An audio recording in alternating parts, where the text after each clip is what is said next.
Episode 2 continues, and we see a lot more of Kate and Clint bonding, which really works. About, like, hey kid, I know you're like a big fan of me, but I'm not here for celebrity like autographs. And she's kind of a bit like Peter was to Tony back in like Civil War Homecoming, like, I want to be part of your team, Mr. Stark. And like, kid, that's not gonna work. It doesn't work that way. So it's kind of very similar in a way. And he's all like, yeah, I gotta deal with all this. I got a family to look after. We do see more of the family, and what's his wife again? I always just say Clint's wife, got her actual character name. But we see a bit more of her talking on the phone, saying everything's alright. I'm trying to deal with some stuff, and we do see, like, they're walking through Times Square, and there's a lot of like people dressing up as the Avengers and everything.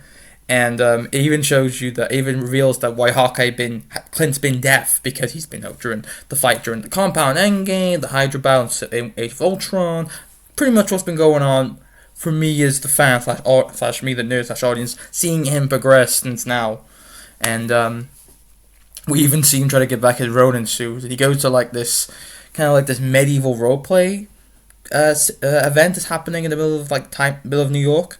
And it reminds me of like role models. Like, in that movie, one of the main characters is like a big fan of like Game of Thrones style fighting, and they go to and they print it's like a fake role play, like pantomime style or even theater or something. And Clint goes to get his suit back, and it's very funny, and it's done in a very slow mo way to make it, because he's like, I'm not here for the big punches. I just want to go like.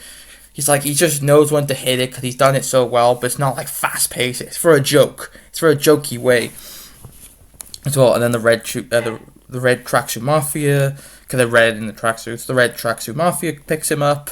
They crack his bones pretty hard, and they're like, "You Hawkeye?" Like, well, yes, but I do know Kate Bishop. She comes in and she breaks her back, but then what was so weirdly, I just laughed in the funniest way.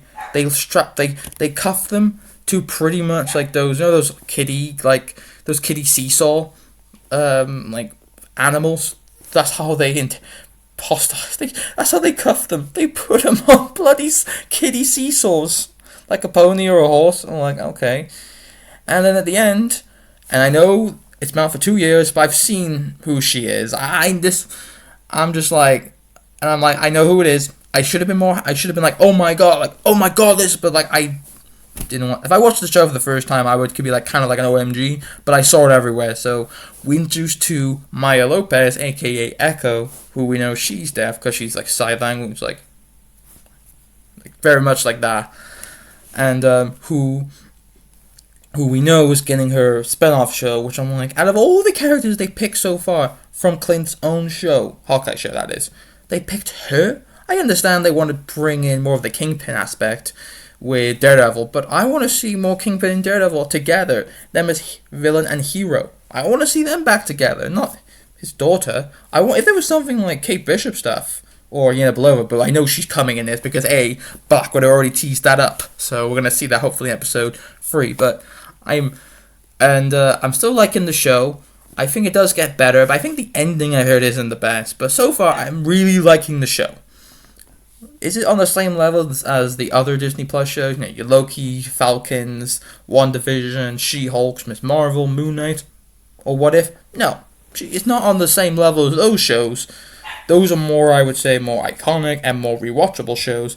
This is just it's a solid show. It's a solid show. It's a good solid continuation of Clint's story, you know, him dealing how he's been affected by the Endgame events. Like a lot of our heroes were, we see Secret Invasion, and many of the other characters in the post-Endgame world that we're still in at this point, leading up to the Multiversal War, the Kang Saga, and King Dynasty. But that's my quick thoughts on episode 2.